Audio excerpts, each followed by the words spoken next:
Shabbat Shalom. Every single one of us is in the middle of a tug of war. There's a voice inside of us that's always telling us to act properly and do good, and another voice that seems to be telling us to do the opposite.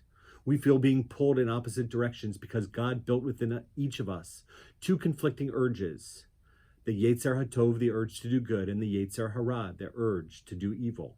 It's up to us to decide which one of these two voices we're going to listen to.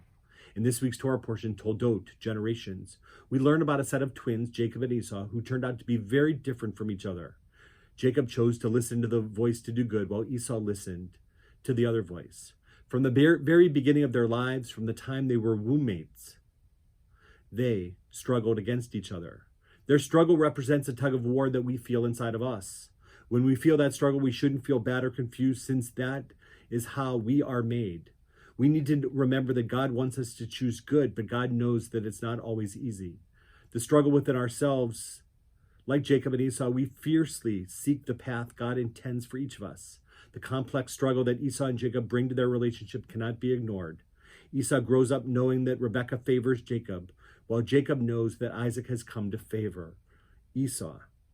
Isaac carries that legacy of sibling favoritism into his own relationship with his sons, and Rebekah adds to that hurt by her actions. The consequences of this favoritism reverberate through the next generation as Jacob favors Joseph, who suffers greatly at the hands of his brothers as a result of this favoritism. We each, every one of us, inherit relational patterns from our families of origin. It's up to us to decide which elements are worthy of being passed on to the next generation, and which we must work diligently to break.